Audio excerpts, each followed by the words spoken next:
Hello and welcome to another lockdown learning session with myself, Paul Holland. This is a video all about the perfect tense and the imperfect tense, how to distinguish them, what they mean, but also how to use them together. Because these tenses are found right the way across Indo-European languages and perhaps, for all I know, beyond in lots of other languages, this is a really key distinction to get clear in your heads certainly if you're taking A-levels and GCSEs, but also in general conversation. So I am sure that in the classroom there have been occasions when you have said that a particular tense is the past tense, and your teacher will ask you, yes, but which past tense? Because there are two, of course, the perfect and the imperfect.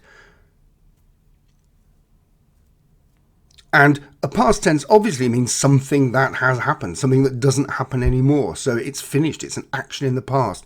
And that's easy to identify. But what's the difference between the perfect tense and the past tense? There are only really two that you need to worry about. There is a third one as well called the pluperfect, and that's something that's even further back in the past. We can look at that another time. The most important thing here is to understand how the imperfect is different from the perfect tense, because they do mean two very different things. Let's begin with the perfect tense. That describes what has happened or what did happen, what happened at a particular moment. Now you'll notice that in English we've got three different ways of doing that, but all of them describe something that has happened within a particular time frame. It's the most common tense for the past that you'll need in conversation. It's the one that you use to describe what you did, where you went, what happened to you. It's you basically telling a story. So it's the tense that you're using to describe an event or an action that you did within a particular time frame. It doesn't have to have happened within just seconds. It could take some time to occur, but it's completed, it's finished, and there's a sense that it's enclosed within its own particular period of time. Let's give you some examples. We decided to go out last week, last Saturday. You're being specific. We decided, at a particular moment, we decided to go out. We chose a film to watch and we went to the cinema. All of those are perfect tenses.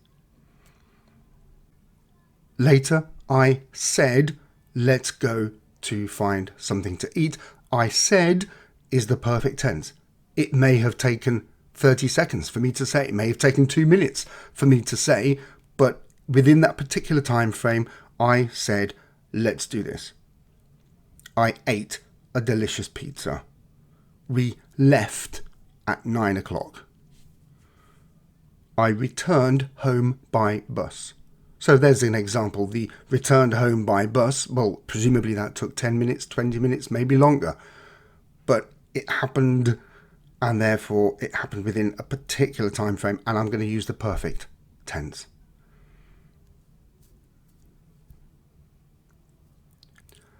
Now let's look at the imperfect tense. In English, this is often translated as was doing something, was reading, I was thinking.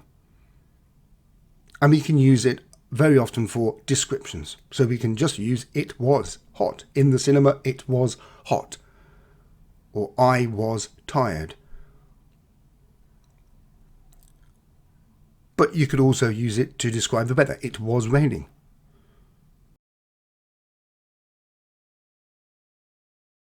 And as you can see from this diagram, the imperfect tense is also used for something called interrupted action. So you combine it with a perfect tense. The perfect tense is what happened at a particular moment to interrupt something else that you were doing at the time. Here we are. I was talking to my friends when we met our teacher. Suddenly we met our teacher. That's the perfect tense. That happened within just a moment. But before that, up to that point, I was talking, and possibly beyond, I was talking to my friends. So that suggests a period of time. And that period of time can be as long or as short as you want. I was thinking about doing something and then decided to do it. Well, the thinking possibly took 20 seconds, or the dinosaurs were living on Earth for hundreds and millions of years, and then the meteor struck. There's the perfect tense, but up until that point, that period of time is reflected with the imperfect tense. And finally, we can use the imperfect tense to describe a routine in the past, a habit or a routine that regularly occurred. I used to play the clarinet.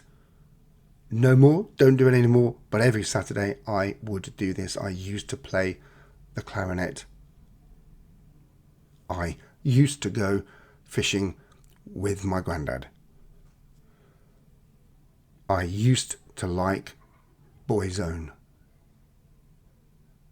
Good. I hope that's clear. I hope that explains the difference between those two. This difference between perfect and imperfect tense can be applied to all the major languages that I think you'll be studying at school, and certainly French, German, Italian, Spanish. If you found that useful, please do like or subscribe, or let me know in the comments how you got on. And if you find anything else useful in my playlists, there are lots of other things to be discovered in terms of languages and art and culture. Thank you very much indeed. Goodbye.